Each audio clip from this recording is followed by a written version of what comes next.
এখন আপনি যে ব্যবসা করবেন এই ব্যবসা করলেন না,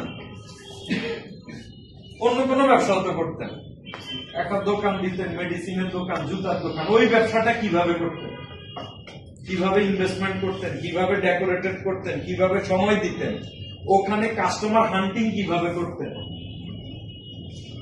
করতেন কিনা?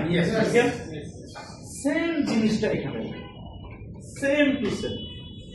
আপনি একটা ফান সিগারেটের ব্যবসা করলে, একটা পিঠা, এই যে দেখেন না রাস্তার পাশে ছোটখাটো করে, এগুলো তো ব্যবসা, ব্যবসা না? হয়তো কারোটা বড় ব্যবসা, কারোটা ছোট ব্যবসা, ব্যবসা তো। ওখানেও তো কি 20 জন 50 জন কাস্টমারের উপর ডিপেন্ড করে একটা পানের দোকানের ব্যবসা হয়? 50 জন 100 জন কাস্টমারের উপরে ডিপেন্ড করে জাল সানাসুর মুড়ির ব্যবসা হয় না। তো দেখেন, একটা মানুষের পুঁজি সর্বসাকুল্যে 500 টাকা। কত টাকা? 500 টাকার একজন ব্যবসায়ী ওই 500 টাকা দিয়ে তার সংসারটা চালাচ্ছে। সেও 20 জন 50 জনের উপরে ডিপেন্ড করে না। তার মাথার মধ্যে থাকে আমি কিভাবে আরো বেশি কাস্টমার বাড়াইতে পারি।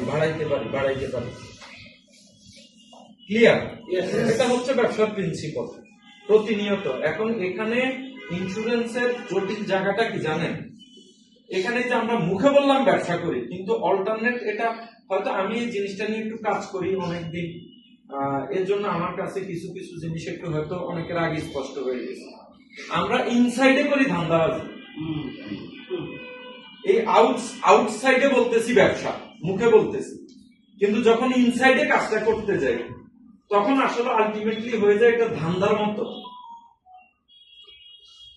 50টা লোক দিয়া পৃথিবীর কোনো ব্যবসা হয় না, এই ব্যবসাতে ক্যারিয়ার হয় কিভাবে? আর যে সেলস প্ল্যান আমরা দেখাই, 50টা পলিসি সেল করলে 5 লাখ টাকা প্রিমিয়াম আসলে লিডার্স ক্লাব হবে। লিডার্স ক্লাব হইলে আরো কয়েকজন মুরগি জবাই দিতে পারলে, মানে স্যালারি ট্যালারি করাইতে পারলে, তারপর আপনি ইউনিট ম্যানেজার হবেন।